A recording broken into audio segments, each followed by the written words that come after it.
At one point in time, Minecraft survival games, or Hunger Games as a lot of other people know it as, was at the very top of the Minecraft and YouTube scenes. It was a very simple but competitive game where you would run around the map collecting loot and killing other players. The last person standing wins. It was the original Battle Royale game. Like many others at the time, I was obsessed with survival games, and I played it all the time on the Pocket Edition of Minecraft on the former biggest server, Lifeboat. Survival games was so massive on there that Lifeboat obliterated the record for most players on a Minecraft server at over 37,000. This may not seem like much now with Hypixel getting that daily, but it was a massive deal at the time. Other servers with survival games like Mineplex and MCSG were also pulling in thousands of players, and YouTubers who played on these servers were getting millions of views. Survival games was dominating the market and nothing even came close. But as time went on and other games started coming out, survival games would see a sharp decline in players, and just a few years after its peak, it would be removed from Lifeboat, and servers like MCSG and Mineplex both shut down due to a lack of players. Servers that do still have the game mode give it no support, and it receives 0 updates. Today the mode is dead, and it's considered just a memory of better times. Survival games was mine and many others' favorite game mode, and seeing where it ended up hurts a lot. I often ask myself the questions: how could something so big and beloved die? Why did myself and many others just stop playing it one day even though we loved it so much? Today I hope to answer these questions and explore the depth of my favorite game.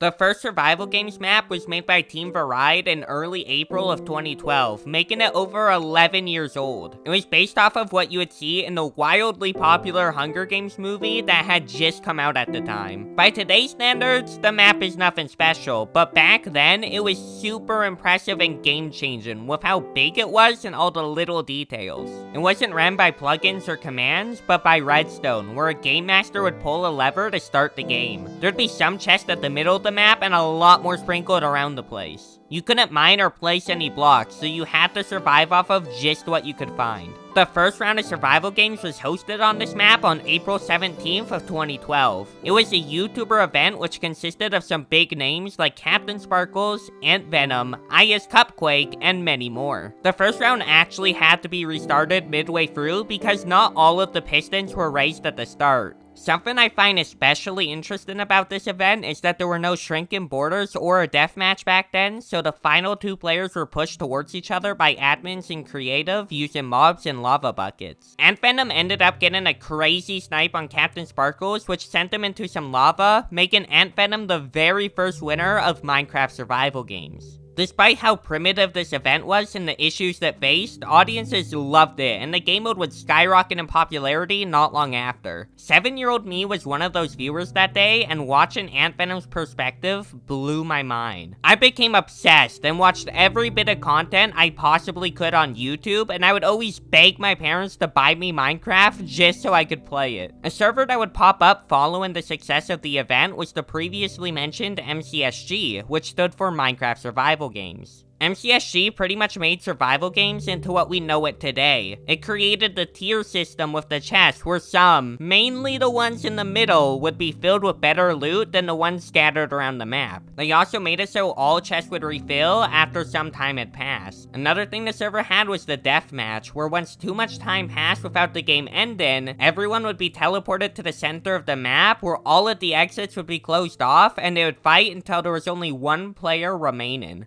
Eventually, I ended up buying my own tablet with Christmas money I saved up, and when I got home from the store, I immediately got Minecraft on it. I remember searching up Minecraft Pocket Edition Hunger Games servers on YouTube that day, and all of the results were about a server called LBSG, or Lifeboat Survival Games. I played it non-stop, all day, every day. I also got quite good at it. I was consistently winning and always trying to get number 1 on the daily leaderboards that Lifeboat had at the time. I remember those days as being the peak of Minecraft for me. I was in love with the game and I couldn't get enough of it. If I wasn't playing Minecraft survival games, then I was watching Minecraft survival games. When Christmas break ended, all I talked about with my friends at school was Minecraft survival games. This is actually how the majority of kids experienced it, just playing it on their phones and talking about it at school. This went on for years, and I ended up starting a YouTube channel where I'd post my gameplays to, being inspired by the likes of Beijing Canadian and Beat Solos. That channel eventually became this abomination of terrible content. Survival games was literally my life, and everything I did revolved around it. But that's no longer the case. That hasn't been the case in many, many years. I still call it my favorite game, but today I rarely play it, and the only time I watch it now is when I'm looking at old Minecraft Monday VODs.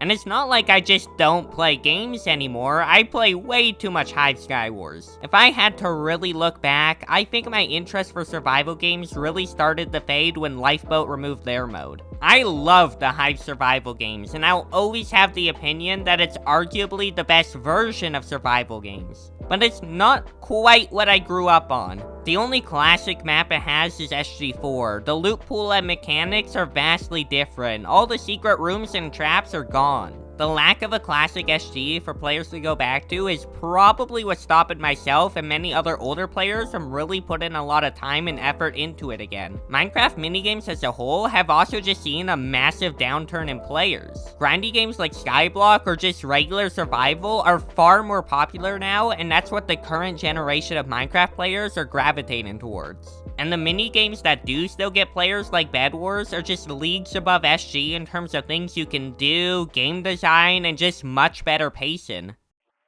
SG is a very old and outdated game. Everyone who played it before has all grown up in the 10 years since its peak. I'm going to be 19 in less than a month now. I've gone through the entirety of elementary, middle, and high school. It makes sense that the novelty of the game would have worn off in that time. It's my favorite game because it's what I grew up on and thus had the most fun with. Something like Bed Wars will never have the same hold on me because even if it is a better game, I will never be a child discovering something for the first time again. Despite everything I just said, not all hope for survival games is gone. Like I mentioned earlier, the Hive's Bedrock server is still around, and their SG game mode gets around 300 players concurrently every day. It's not quite like the old school survival games, but it's still really close, and the incredible maps combined with smooth gameplay make it a very good server if you just want to play a few rounds of SG in 2023. CubeCraft's Bedrock server also has an SG game mode, and it's a little more modernized than the Hive's take. It has much smaller maps and a shrinking border, making games more competitive and intense. Plus, it has some awesome mechanics that you won't find anywhere else. Definitely a good second pick. I really want you guys to help support SG on these servers to ensure that they actually stick around for a long time and don't meet the chopping block like so many other servers. Every day it makes me sad to see the decline of survival games, but it was always bound to happen. Time doesn't stop for anyone or anything. The games I play now, I'll eventually get bored of and I'll find something new. But no matter how much time passes, survival games will always be my favorite. Now, if you like this video, please consider subscribing and check out this video on the screen right now where I go over Minecraft Bedrock Edition and try to answer the question as to why it's so hated among many Minecraft players.